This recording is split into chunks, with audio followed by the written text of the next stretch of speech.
My name is Aaron Ladd, host of the Chief Squad Show here on the Locked On Podcast Network. If Super Bowl 60 taught us anything, it's that a defense that dictates can hoist it all at the end of the year. How can Steve Spagnuolo's unit get back to that? We discuss in this episode.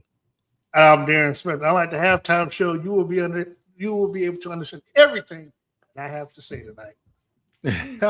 And I'm JC Pearson. I just want to give a big shout out and a big hand to our guy Darren Smith. Big time as he is, he's still on the show.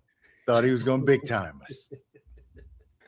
I'm Ryan Tracy, and as good as Rashee Rice and Xavier Worthy can be, they need some Juju. Chiefs Kingdom, stand up. It's the Chiefs Squad. Everything Kansas City Chiefs every week.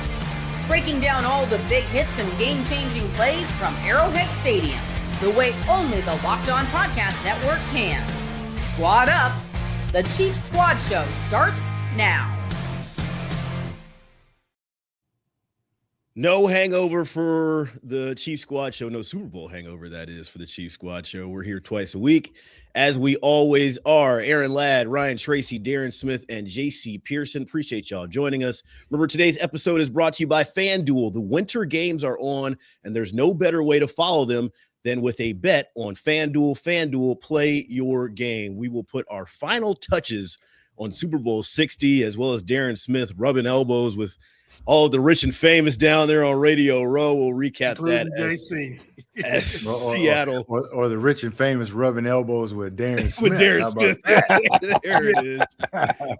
We will discuss Super Bowl 60 as well as a defensive performance for the ages for the Seattle Seahawks. More Kelce reports as it looks like he inches closer to a return. We discuss how that impacts Kansas City entering 2026, as well as our free agent focus series continues with a Chiefs wide receiver. Remember, like, comment, subscribe, do all those things that make a video successful. I hope you told a friend. We asked you a couple episodes ago to tell a friend. If you haven't done it yet, do it now. Now's the perfect time. Tell a friend about your favorite Chiefs podcast. That's us here on the Chiefs Squad Show on the Locked On Podcast Network. Special shout out to those who listen every day to every show here on the platform, as well as those who make us their first listen. Super Bowl 60 is where we start. It is where the Super Bowl is where the year ended for the NFL. On Sunday, Seattle, a dominant defensive performance. What's your biggest takeaway from the game specifically, JC, about how Seattle was able to hoist the Lombardi this year? Yeah. The things we've been talking about all year, defense and then offense, they were able to run the ball. They were dominant. But, I think defense, and you know that old adage that defense wins championships. And I think this was a prime example of it. They were able to get to the quarterback with just four guys. I mean, 6 sacks, really 7 sacks, turned the ball over, scored on defense. Defense, they were just dominant. And that's the way you want to play defense. And a lot of it, was reminiscent of the Eagles last year, the way they got after the Chiefs, right? And it all starts with getting to the quarterback. And that's why I say that with the first pick or first 2 picks that the Chiefs have, they have to go defense and guys that can get to the quarterback, because we saw how dominant and how much of a game changer that can be. Darren, what you think? I really agree with a lot of what JC said. I think the biggest factor for me watching that game is, to me, I'm hoping Andy Reid and company took notes from this game, because it was just like JC said, it was similar to what we saw last year. Trust me, I know JC.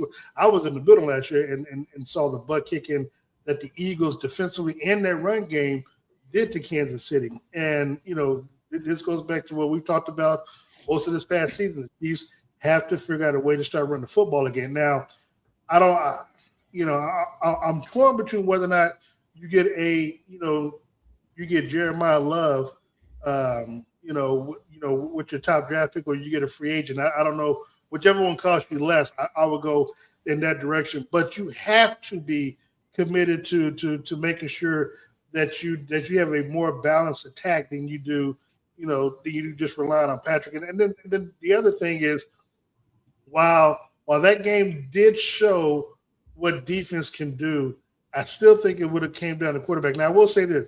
If Kansas City would have been healthy going into this game. I still don't know if they beat Seattle.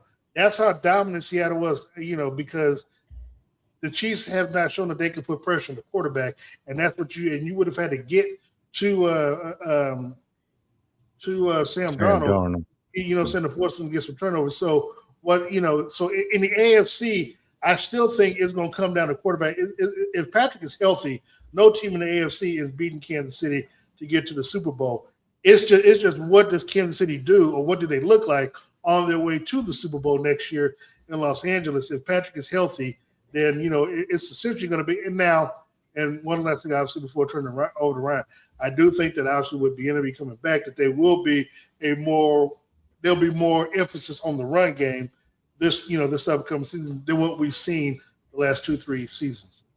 I agree with you on that. And one thing that you said made me really flip to what my opinion is that top draft pick, whether it's at 9 or whether they trade down to 14 or 15 or something, it's got to be defense as far as I'm concerned, because I think there are a couple options in free agency. I think that if you shore up the concept of actually putting dedication into running the ball, you don't have to have the best back in the draft. I think the impact on a pass rusher is going to be more than a back is who runs for Andy Reid.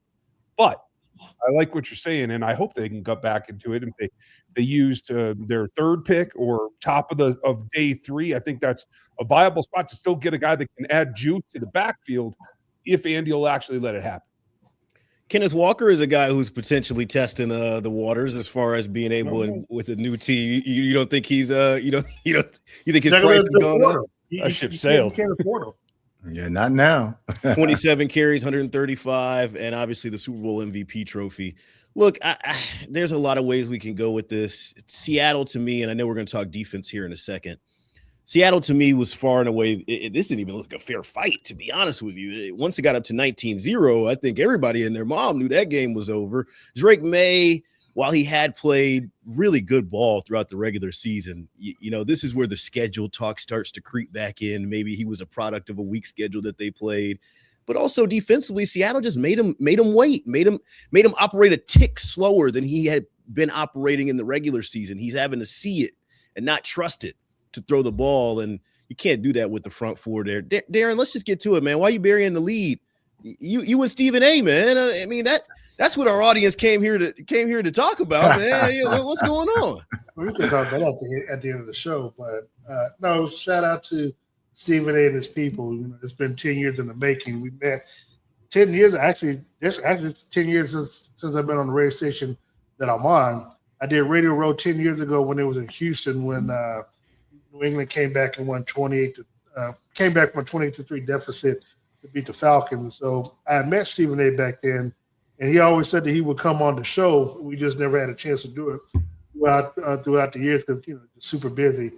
And I think when he was taking a break on his show, on a serious show, just happened to go to him and say, "Hey, man, it's been 10 years, man. We got to do it." He said, and he told his people, he said, I got to make sure I do is, I come by a station. So they made sure, because it's funny, I was doing an interview with the former Showtime sports president, Steven Espinoza, and his people were calling me, and I didn't realize because, I have my phone on silent. I'm not going to be disrespectful, but I had just finished up, and they said, "Hey, we're on our way to you."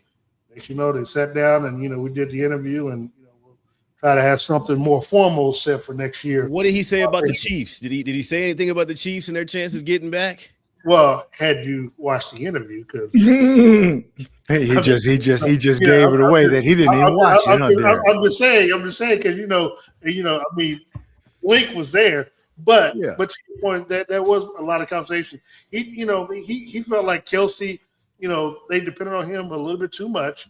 Kelce obviously wasn't the player that he should have been, and like everybody else, Chiefs defensively didn't do enough, and they relied too much on Patrick. So it was, just same thing that everybody else has said. He just echoed it a little bit. And he thought that EB coming back was going to help the run. Man, I can't believe your guy didn't even watch watch had this interview. The link was there. Exactly. Right. Man. On everything else, you know what I'm saying? And hold on. hitting the like button and everything. Hold on, and reposted it. How you gonna repost the interview? You don't even watch it. I was trying to give you some love. I was trying to give that's a good teammate right there. I don't even have to see what you're talking about. I just immediately hit you with the love, man. That's what it was. CJC, you know what I'm saying? Yeah. Hey, I gave you your props and watched it. Yeah, right. Yeah, you know, that's what we come back to. Next year we need to take our show to Radio Row. Are you paying No. Me, you, and Ryan, we're gonna leave Aaron back because Aaron ain't gonna support it no way. Yeah, he ain't gonna pay attention to it, nothing anyway, right? All right, guys. You gotta watch one first. I want to toss this to y'all as we recap Super Bowl 60. Is there anything that we can look at from Seattle and the way they built now? John Schneider has built 2 Super Bowl winning teams there with no holdovers from that first time around. Is there anything we can look at and kind of mold in Kansas City as they possibly try to make this push for Dynasty 2.0? Well, look, let me jump in. Look, I mean, simply defensively, we know what they need to do. I mean, Spags has been there, for this defense, for this run. So it's just a matter of getting the right players in place that you have to bring in. Because you're gonna have to trim some of the meat, obviously, off this roster, and you have to go a little bit younger. But you got to get some dogs, man. I mean, they showed you exactly what it takes. Now, granted, the quarterback was not as good as what they could have faced had they faced maybe even a Josh Allen or Lamar or Patrick. So I'll give them that. However, the way that they were coached, because here's the one thing that they did that Philly did last year. They got after the quarterback with just their first, they front four. They got after. I mean, I think they might have blitzed 6 times in the game, but they were getting pressure on, with just the front four, which is what Philly did last year. So if Kansas City can't do that, then I don't know what to tell you. And I would say, that's the. I'm sorry, Ryan, but no, I would say that's the second, year in a row that we saw how a front four can impact a Super Bowl, because Philly did the same thing to the Chiefs the year before, and that's why I say that the first pick definitely has to go to a defensive front guy, whether it's an edge guy, a tackle, whatever, an impact guy, because I think defense is more important, because not only does the defense, or can the defense stop the other team from scoring, the defense can take the ball away from them and give it to their offense, but also the defense can score themselves, like we saw Seattle do. If you go offense, then all you're doing is trying to outscore the other team. The defense, I think, is much more impactful, especially when you have a dominant defense like we saw. I think the process of doing it is different, though, because the fundamental change that I see in what John Schneider did, and kudos to him and his entire staff, is they took guys that had been not just castaways like Darnold, like as we've been said, Darnold's a good story, but who also had been around. You'd seen guys come on from other rosters, other systems, and they found a way to piece it together. He worked with the staff in unison to put together a scheme that was able to pay off. In Kansas City, it's not that way. You either fit Spags front or you don't. You either fit and learn Andy's offense or you don't. And that's not the same process that they can follow you. I'd like to see them be more adaptable and a little bit more fluid about the style of player that they can use. But we haven't seen that in Kansas City.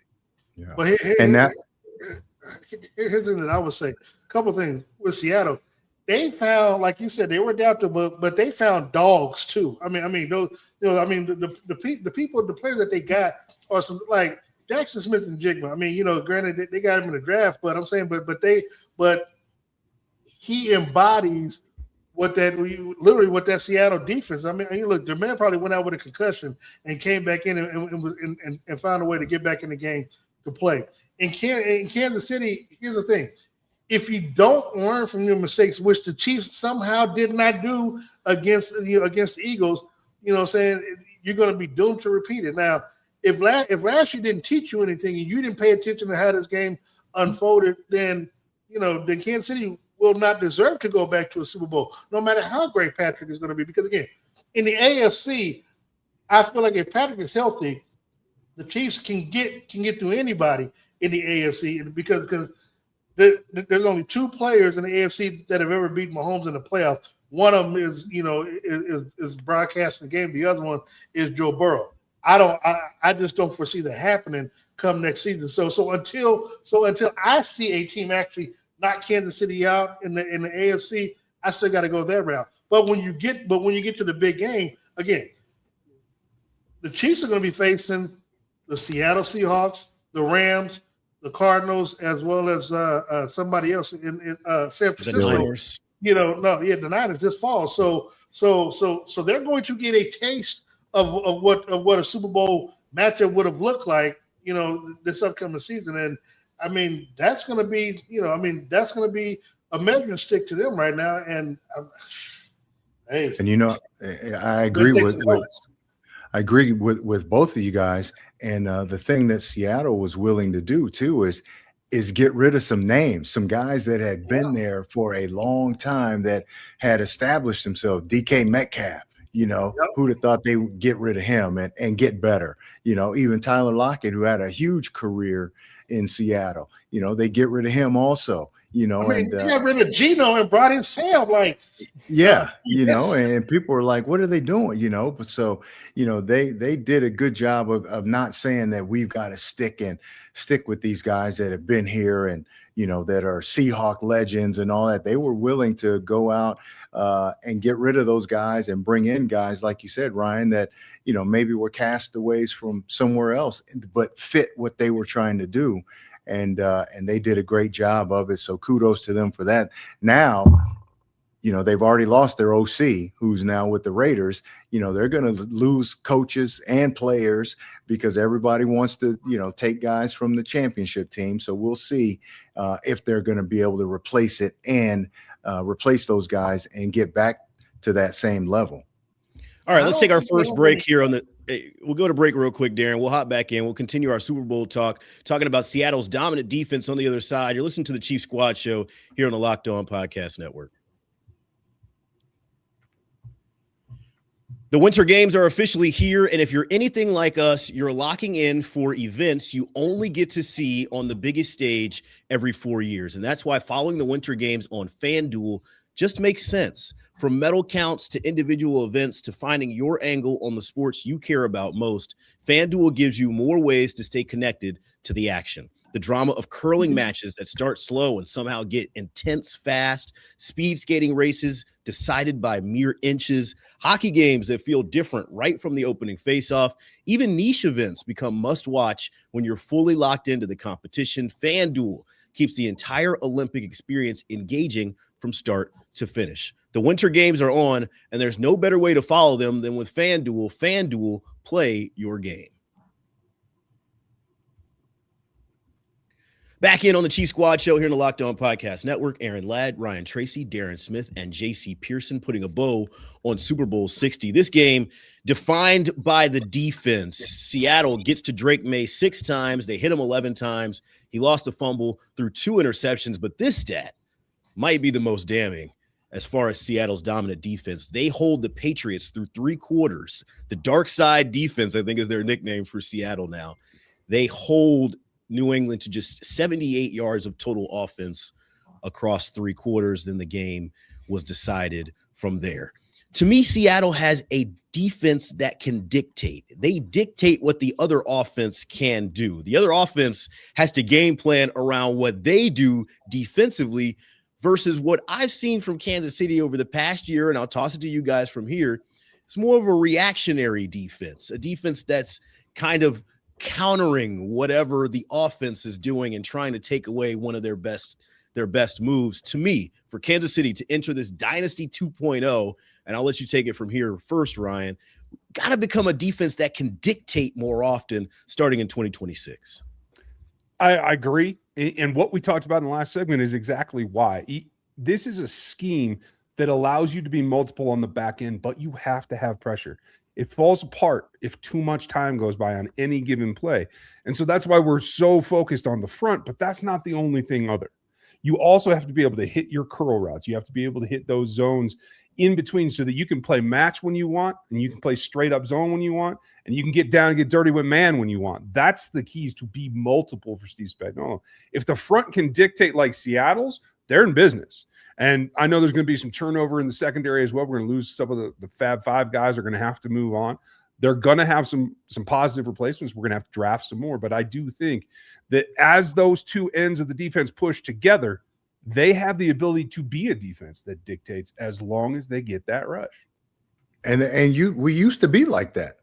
Just a few years ago, we used to be like that, where we would get after the quarterback like crazy, turn the ball over, make it a tough for him to complete balls. And, it's always, we've gotten a little older. We've gotten a little more complacent, I think, and kind of gotten away from that. But, a number of years ago, that's the defense that we had. We had that attacking, dictating style of defense. And, we just have to figure out a way to get back to it. And when you can do that, get pressure with just those four guys, you don't have to blitz as much. But when you do blitz, it's super effective. And that's where we were a few years ago. And, like Ryan said, when in the back end, when you can mix up your coverages, you can play, press, you can play off, you can play zone, you can play. Now the quarterback has got to read and hold that ball a little bit longer because he's reading the coverage.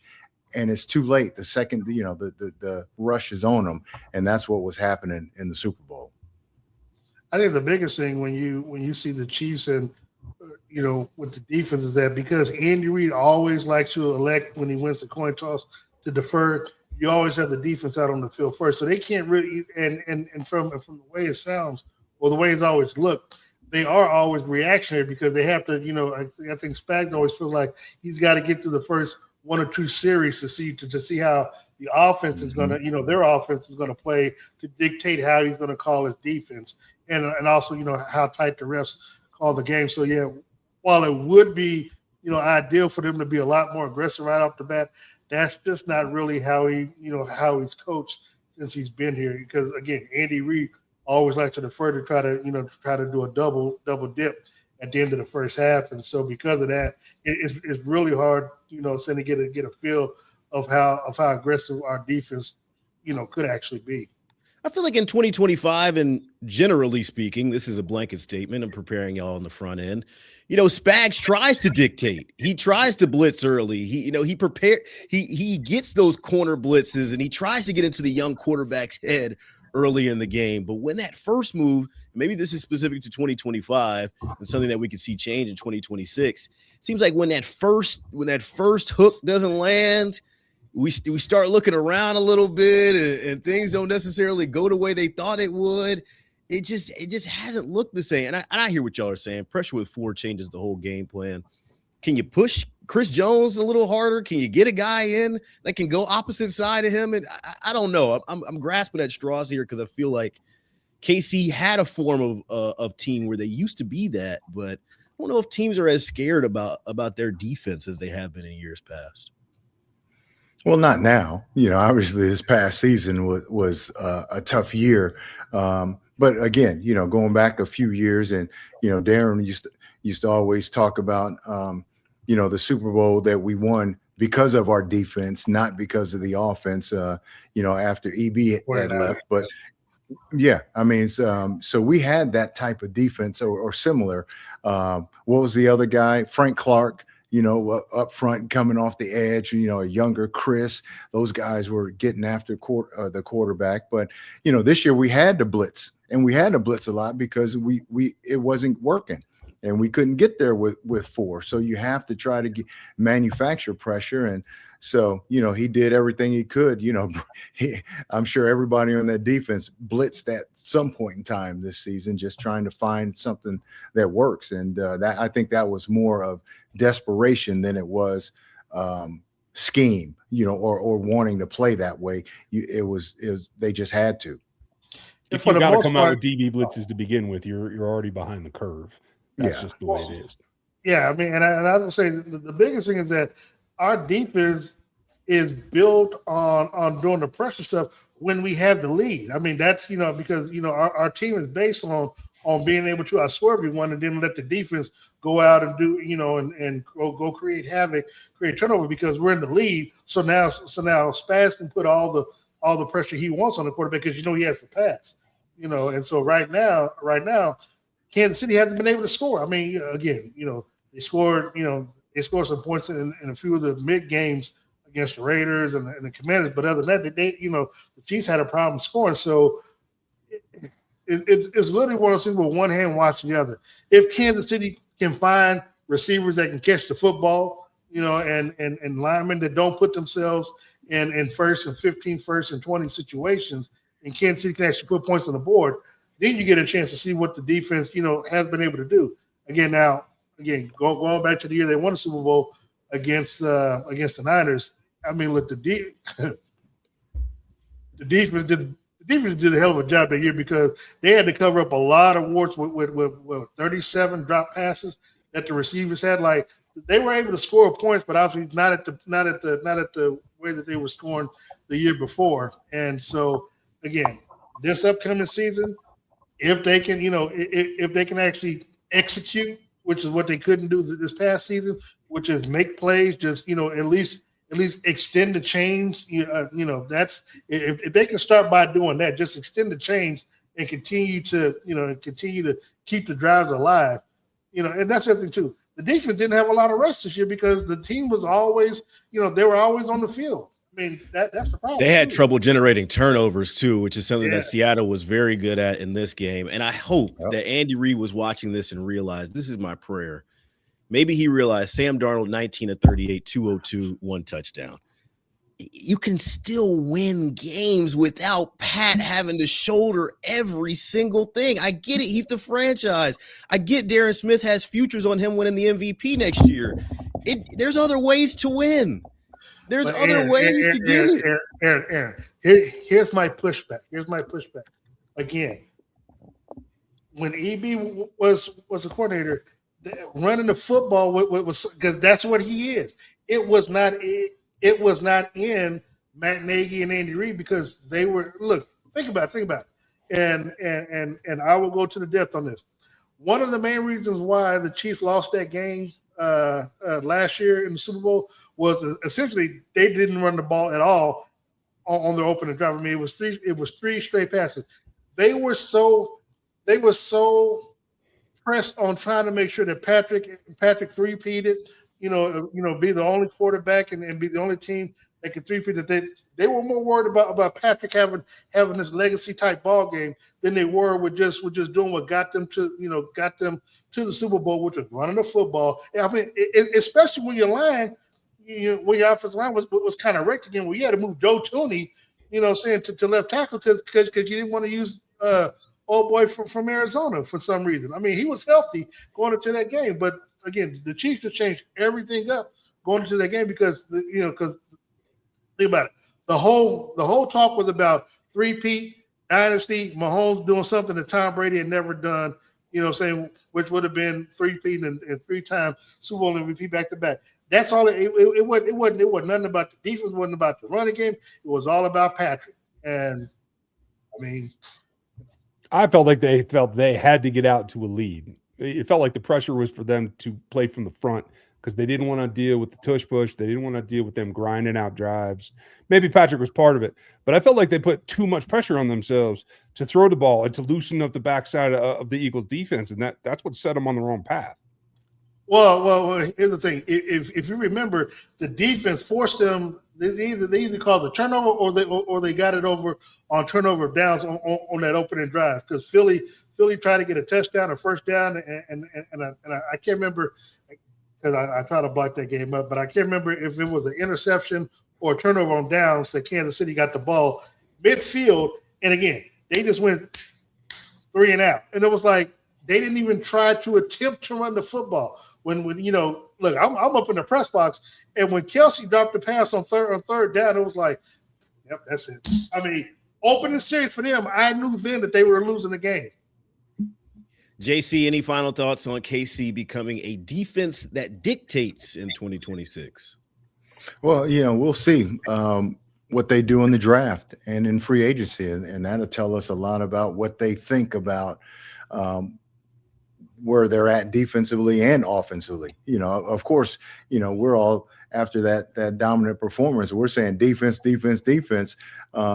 And and their defense really wasn't that bad. Gave up a lot of yards, but didn't They give were up on the a lot field of, too much. They were didn't give up spots. a lot of points, until the end, obviously. But yeah, so they're not far off. They just need a couple pieces up front to be able to be more diverse. If you can, get a couple dogs up front, that's going to help everything. It's going to help the scheme. It's going to help the guys in the back. It's going to help you get into the quarterback. It's going to help stop the run. It's going to do a lot. So, I think that they should go defense, at number 9, maybe in the second, and maybe a free agent as well. But again, I'm a defensive guy, and they're going to they've got a lot of issues before we get to the draft, guys that they're going to keep, re-sign, let go, salary cap, all that kind of stuff. So we'll see. Let's take I like Andy, but I just think Andy at his age, he's just too stubborn that I just don't see him changing. It's hard, man, for someone like Andy to change his stripes this late in the game, no matter how much of ass kicking he caught last year, because he didn't change this year. Yeah, but we've been talking about the defense was dominant, in that Super Bowl against San Francisco. And then again, you take this year aside, and hell, they've been to the Super Bowl, 5 of the last 7 years. So it's like, 5 out of the last 6. So it's hard to say, man, you just got to change up everything, man. It's got to they've got to be down for a number of years. But Jason, you got to adjust, but no. change. Yeah. I was going to say, because the problem is teams have caught up and passed Kansas City. That's the problem. Let's take our second break here on the Chief Squad Show. When we come back, we continue our Kansas City conversation. Is Travis Kelce officially returning? Stay tuned. Tax season doesn't have to take over your life. This year, TurboTax is making it easier than ever to just hand things off and move on with your day. With TurboTax full service, you can have your taxes done for you by a trusted local tax expert, start to finish, without the stress or guesswork. Instead of spending hours trying to figure out forms, you can meet with a local TurboTax expert in person or connect online. They handle everything from W-2s to self-employed forms and work to get you every possible deduction. You can upload your documents, go on about your day, and get updates right inside the TurboTax app. It's a huge time saver and gives a real peace of mind knowing an expert is handling it. For a limited time, you can have your taxes done by a local TurboTax expert for just $150. All in if a TurboTax expert didn't file for you last year. Just file by February 28th. Take taxes off your plate and get back to your life. Visit turbotax.com/local to book your appointment today. You're listening to the Chief Squad Show here on the Locked On Podcast Network. Aaron Ladd, JC Pearson, Ryan Tracy, and Darren Smith. First show after Super Bowl 60. And of course, naturally, we are talking Travis Kelce.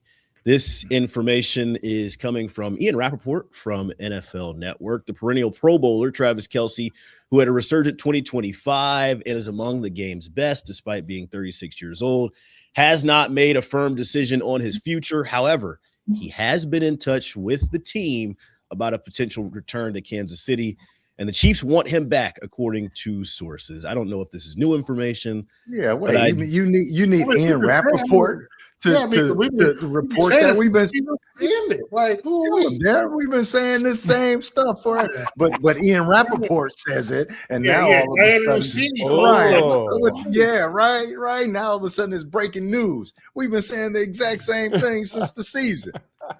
I do think that it is from what I already know, so I know he's coming back. I do think it is noteworthy that these conversations are happening around the Super. Remember, because the first information was, we're going to give Travis as much time as he needs to make a decision. We're going to come back. Obviously, he's the great, and he's welcome back if he wants to. Now the new information is, hey, we're having conversations. And the last part of this I didn't read, but it is important. The plan is to reconvene after the Super Bowl to finalize a plan that works for both parties. So basically, this is what we already thought was happening. They're texting, They're in communication, and the lean is that Travis wants to come back on a team-friendly deal. Now the next information just seems like what that deal actually is. I think right now we're pretty much in pen or paper or in pen that he's coming back. Well, I guess we thought that, especially with the comments when EB came back and, can't wait to see him in the building and, all that kind of stuff. There were a lot of hints that he was leaning towards coming back. And, we've always said that, it has to be a franchise friendly deal at this point. But, the other thing about your Ian Rappaport statement was Ian Rappaport saying that he had a resurgent 2025. Really? I mean, everybody was saying that he was down and had a bad season and blah, blah, blah. And, but Ian Rappaport says it was a resurgency. So I guess that's where we're going with, Ryan, huh? I guess. I don't know. I'd take another one. I'll tell you that. Personally, if I'm drinking garage beer or hanging out with either of the Kelce brothers, I'm like, dude, you don't need training camp. Take it easy. Take it easy. You want to resurge? That's what we'd like to have on your last rodeo. Let's make it the best that we can make it. How long are we gonna do this though? Like this whole I might not. I'm like. If I'm Kelce, it's like you got to poop or get off the pot is the G-rated version. I mean, I get it. You got a lot of things going on outside of the office right now, and there's a lot of things calling your name. But this whole like lukewarm, will he, won't he? It worked for Jason. And Jason's everywhere now. Yeah, I mean he's once he's decides to be done, he's going to be like Jason. He'll be all over. He'll be bigger than Jason because he'll be movies and all that stuff. But you have to understand, once you're done, man, you're done. There is no, man, I think I'm going to come back. And at his age and all the wear and tear on his body and all the things that he's gone through, he deserves some time to heal up, rest up, get your mind right, especially after this season. Because we talked a number of times after games and how, just we felt bad for him, how he looked sitting on the bench, just dejected and, the balls aren't coming, even coming his way. And, and like, man, he just looked really sad and out of it. So, you got to get your mind back around all of that, the training.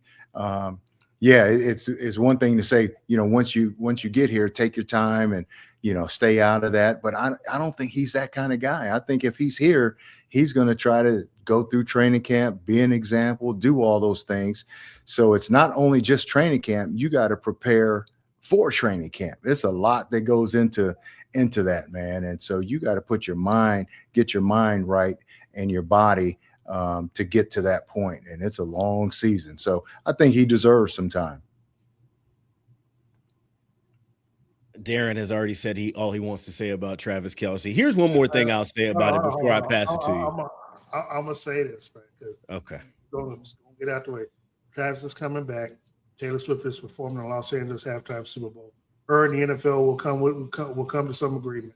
That's I'm going to leave it at that. So when this gets reported later on, just remember February 10. So Ian Rappaport needs to say Valentine's Day.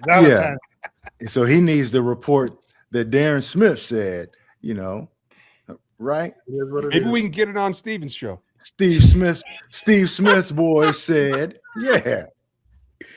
I will say, as far as Travis and trying to keep his own individuality, maybe that's what this is all about, right? Like once you officially retire and go away, like you said, JC, once you're done, you're done. For him, it becomes, I don't want to say you become Taylor Swift's husband or maybe you become former player, but you lose kind of that individuality that he's formed through football and through being a Chiefs great. I think he understands, Ryan's shaking his head if you're watching on the video, I think he understands that, look, I've become a great here. I've formed my self-identity here. And as long as I stay here in these walls and play as a Chief in a football, I can kind of keep some distance from all the Hollywood madness and all of that, and I continue to be who I am. I wonder if that is another part of what keeps him going. Ryan, you don't like that? He's already done 3 TV shows. This time, 4 years from now, he's going to be on 5 days a week. Are you kidding me? His face will be everywhere. Yeah. Yeah. When he leaves Kansas, when he retires, he's leaving Kansas City. He will only be back for Patrick stuff, induction to the Ring of Honor, and checking on Operation Breakthrough. Trust me, when Kelce leaves Kansas City and the Chiefs, he's leaving. He's not coming back. Yeah, he'll be more busy than ever. But it's funny that there's all these questions because you're comparing Travis to a young Travis, but when you look at just him right now and his numbers, he's still one of the most productive tight ends in the league. He still was the Chiefs' leading receiver, and whatever that's saying. But as a tight end too, he's still the leading receiver on this team. So it's not like he was still a Pro Bowler too. Yeah, and a Pro Bowl. So it's not like he sucks and he can't play. Aaron, you were a Pro Bowler this year. Hey, Stephen A. felt that way. He stopped by to see your boys. I guess. JC, do you think that the Chiefs need Travis Kelce to get to the Super Bowl next year? Ooh, that's possibly. The thing is that ain't no answer. No, listen. I'm about to clarify that. Who do they have that's better though? Now if they're going to go out and they're going to bring somebody in that's better, yeah, possibly not. But they have so many other, issues and holes that I think one more year they can live with one more year of Travis and then try to find leadership, man. Right. And when they started to go bad, when this thing started to go bad, he was still one of the main voices trying to get guys, hey, we got to get going. We got to do this. We got to do that, which was still exactly right. But now if you get some guys who can produce and perform and they're listening to him and respect him, because like I said, you're making it sound like he was a scrub and just a guy hanging on. He was still their leading receiver. So he's still productive. He may not be the 1,500-yard tight end that he was, but what he did do, 800 whatever yards, is still more than anybody that they had. So, I think if they were able to get some guys outside to be more productive, he would look better inside because you don't have to rely on him so much. So now he could even look better than he did last year.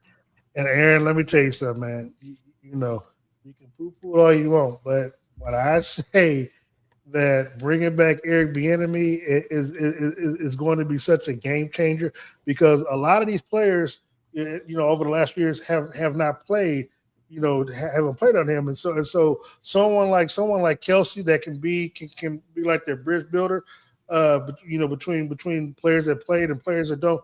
Trust me, it is going to be a night and day difference, and that's one of the reasons why I know he's coming back, because he doesn't want to go out the way the way he could have gone out. You bring somebody like EB, who was going to get the best out of Travis, who was going to push Travis and other players to man. Look, let me tell you something. During the week, he pushes them to the max, and it paid off on Sundays. I mean, look, and you say what you want. I know for a fact these last 3 years, it's been work. It's been hard. It's been hard on these players, trying to put points on the board. 5 years they were there, they were scoring at will, winning people parlays and all that good stuff. You think I'm joking about that stuff, but a lot of people love the Chiefs because they were putting points on the board. Everybody was eating. They really gonna eat this time around because, just the expectation of the players themselves. They feel, seriously, no BS.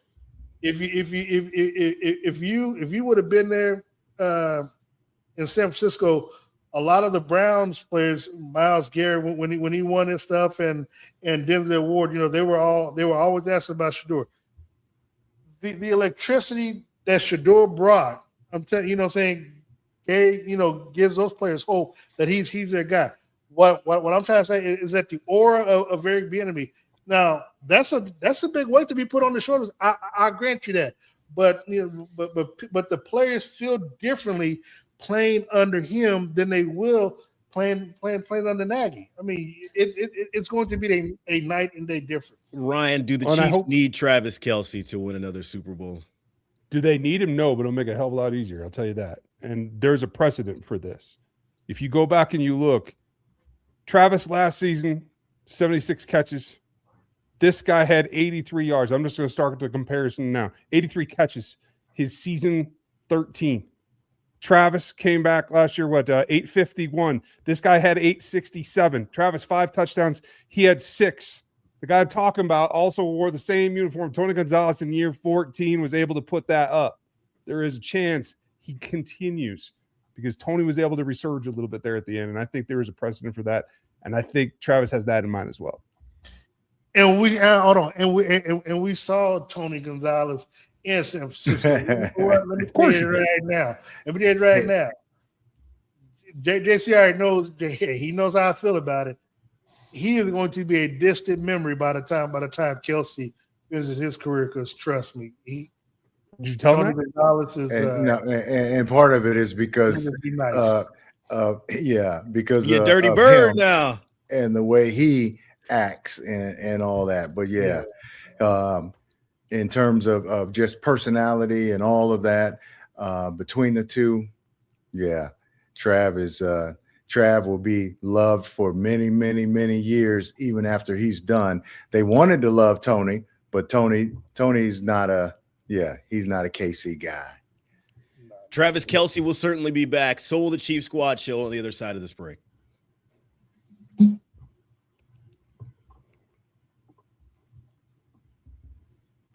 Final segment here on the Chief Squad show here on the Locked On Podcast Network. Aaron Ladd, JC Pearson, Ryan Tracy, Darren Smith. Ryan, you like that? You know, I do this every once in a while. That was smooth, buddy. I do this every once in a while. We put our goggles on for our free agent focus series as it continues on the offensive side of the ball. Juju Smith-Schuster signed a 1-year deal entering the 2025 season, so he is once again an unrestricted free agent. Last year, 33 catches, 345 yards, 1 touchdown. Look, Juju is not a numbers guy, and at this point in his career, I don't think you depend on him to be a number 1 or a number 2. I think where Juju's biggest strengths are in the locker room, are in the wide receiver room, are in the meeting room, getting everybody on the same page. Now, is he useful on the field? Absolutely. I mean, we've seen him be a safety blanket in the middle of the field for Mahomes in his time in Kansas City. But as we turn our attention to the cap focus and the cap casualties and who stays and who goes, Juju feels like an easy deal that won't be done early. They'll let him test the market. They'll let him see what's out there. And then he comes back on another 1-year deal worth somewhere in the neighborhood of $2 million. You get all the incentives and everything in there. I think from talking to him, he's a guy that enjoys being in Kansas City. He appreciates what's been built there, and he knows what his role is in the system. And I'm not sure he's gotten that in other places, especially in New England. He went there and bombed out. I think you got to have an adult in the room, right? And when you look, you're going to lose Hollywood. He's not coming back. Tyquan wants this expanded route tree, and I don't blame him. He might not make it back. So you're talking about one guy's had off-the-field trouble. He's super young. Xavier Worthy had his second season cut short by multiple injuries. You got to have somebody that's a steadying force. So he is here to lead that room, to be the big brother, and to scare the hell out of the Detroit Lions. Yeah, I mean, I like what Juju does. Like you said, he's not, he knows his role at this point. He's not trying to be a starter anymore. He's not trying to be that guy. He's the guy that knows all the positions and can fill in and back up when somebody goes down. He's a hard-nosed guy that's going to block in the run game, Aaron. Right. And he's going to and he knows how to get open. He's not a speed guy. He doesn't run fast anymore, but he just knows how to get open at times. And so he's a reliable veteran at this point.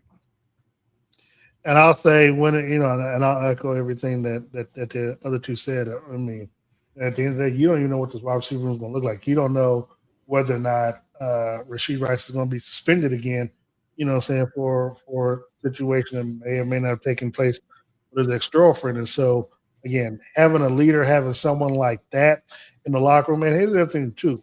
Patrick can rely on him. I mean, when Patrick throws on the ball, he catches it. I mean, that's important in an offense, you know what I'm saying, that's predicated a lot of times on timing or even when Patrick likes to improvise, you know, when he throws it to Juju catches it. And here's the thing. I think the fact that Juju has made his money, I think, you know, he's made the top salary that he's going to get. I think from when Antonio Brown left or they got rid of Antonio Brown, I think, you know, his couple of seasons in Pittsburgh and then going to New England, he made his quote unquote big time money.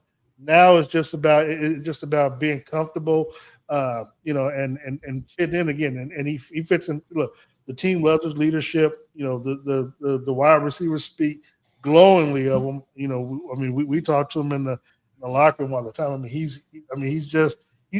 is a professional. He is what you want he is what you want Xavier Worthy, Rashee Rice, and these players to be like, you know, in your locker room and on and off the field.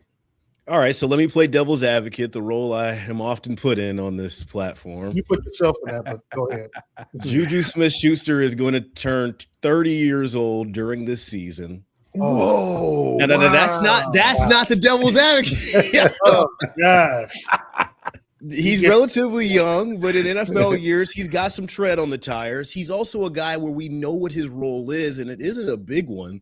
If we're entering this new dynasty, new era, should it be time for new faces, new blood, and maybe someone else to step into that role? I understand the price tag is the price tag. You're going to have that regardless, though, Aaron. I mean, you're going to – again, we don't even know what Jalen Royals can do.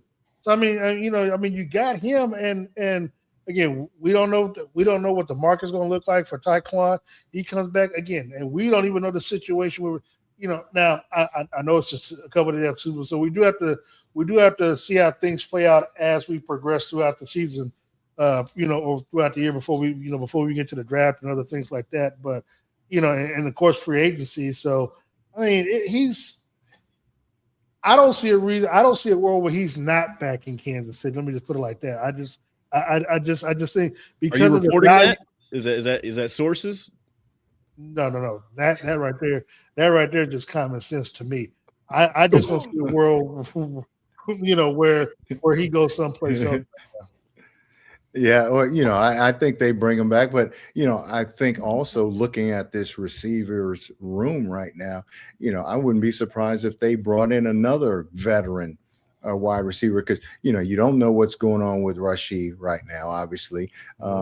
You know, like you said, Hollywood is gone. You don't know, you know, what's up with Tyquan. So you know, what's left is still a bunch of young guys. So you know, I wouldn't be surprised if they brought in another veteran guy also or two besides Juju. Because you know you need guys that can show through experience and you know teach not only just the X's and O's but how to do things and you know and Juju has been one of those guys, but you know it's different when you know you're and I had a conversation that just real quick with a guy that's on the inside. I'm not going to say a name, but inside. With this team, and they were talking about how guys like Xavier were trying to run routes the way that Juju runs his routes, and they're like, "No, that's not you. You're 4.21. You're the fastest guy in the league. There's no reason for you to try to stutter and go. Just go." But Juju has to do that because he doesn't have that speed, so he's got to try to, you know, pretend like, you know, stop and start and try to get a guy off balance. But so they're watching him do those things.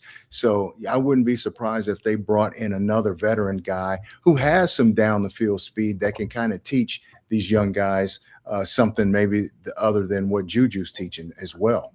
And one last thing before total, because I just don't want to forget it. But when it comes to Juju, even though Rashee Rice was on the team, Rashee Rice doesn't know how to win. At least, you know, when you have a veteran like like Juju, who was on this team that, you know, and coming from Pittsburgh and then New England and then come to Kansas City, he knows what it takes to win. You know, Rashee, his rookie year was kind of iffy, and then picked up in the playoffs. And then, of course, we know what the last year and a half has looked like for him. So for me, you've got to have someone like that in the locker room, because this team is all about Super Bowl or bust. And these young players don't really know, because they're coming in off a team that's been winning more or less, over the last 5-6 years. So they don't know what it takes, because they've been benefiting from it. And I think Juju having his presence in the locker room can actually teach these younger players on being a professional and what it's going to take to win. Yeah, Ryan, real quick before you jump in, let me say one thing too. I agree with all of that, and you need those veteran voices, but those guys have been here a couple years with Juju, right? And just because a guy is an older guy and a veteran, that doesn't mean everybody resonates with that guy. Exactly. They've been here a couple years. And they still seem like, there's still some learning that needs to happen. So that's why another reason why I think they bring in another veteran guy that maybe can resonate with these guys a little more, get through, because, I've been in the locker room. I know that just because there's an older guy in there doesn't mean in the same room I'm in, there may be something about him that we don't vibe. We ain't on the same page. So he can say whatever, man. Hey, you take that somewhere else. I'm not saying that that's what's happening, but I'm saying if 2 years of that, and if Juju has that kind of presence and that kind of influence on those guys, I think we would see a little bit more out of them at this point. Ryan, what do you think? The thing for me is it's tough in the situation Brett Veach is in, because it's double-edged sword. The guys that are older, that you think you can come in and they command respect and they can take over a room and lead it and be a mentor, they cost more. And I don't know how much space they're going to have in free agency. Mm-hmm. Like, Deebo Samuel will run through a wall if you ask him to, right? He's a guy that could lead by example, but he's going to get paid. And I just have trouble seeing somebody that can come in and become that leader that they actually have the space to pay for, unless they do something super drastic and the Mahomes contract gets completely rewritten or doesn't have that carryover dead money. I don't know what's going to happen there, but until we know the numbers, I think the plan's got to be a little bit back and forth. And that's my biggest fear, is that you're so hamstrung by the cap that you're just like, hey, let's run it back with the same group of guys that we've had here. We trust them. We like them. And you end up with similar results as 2025. Any final thoughts on today's show before we get out of here, guys? Good episode. Yeah, look, I would encourage everyone, if you want to see some good interviews, you know what I'm saying, go by Darren Smith NFL. You'll see interviews with Stephen A. Smith, Stephen Espinoza, Orlando Brown. Got a chance to talk to Orlando. Yeah, so yeah, no. Issa Pole. Hold on. Yeah, I was gonna say, hold on. Yeah, because I am to do some promotion. We had on Issa Pole last week on the show, but also got a chance to talk to former Chiefs cornerback Marcus Peters. Shout out to him. He's doing well in his life. Also Orlando Brown, who plays for the Cincinnati Bengals, and of course Justin Reed as well, who plays for the New Orleans Saints. So all those, you can go check out the interviews that I did. That's posted on X right now. I'm glad you weren't just partying down there, man. It sounds like you were actually squeezing some work in between all your drinks. Yeah, because we actually do work. You know what I'm saying? I mean, that's why the station sends me, and KOMU keeps you there. It's a big difference. Don't worry, Darren. You'll be seeing lots of me this season, big dog. You're gonna be seeing lots of me. But that's okay. But they're not going to send you to Los Angeles, Aaron. That's the big difference. Well, the Chiefs have to get there first. Hold on. That's the key. Hold on. I didn't need the Chiefs to get there for me to get to San Francisco. Any other final thoughts from any other panelists on this before we get out of here? Hey, good show, man. We'll Thursday we'll pick it right back up again, and we've got a lot of Chiefs free agents to talk about, because they've got a lot of them this year. Oh, hold on. One last thing. Let's give Aaron a round of applause. He did have his anytime defensive touchdown. Thank you. Yes.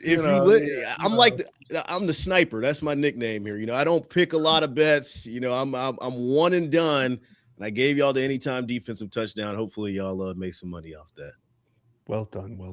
Well, we couldn't play California, so it's going to appreciate y'all. Appreciate y'all for tapping in. We're back on Thursday. Until then, stay safe and make good decisions.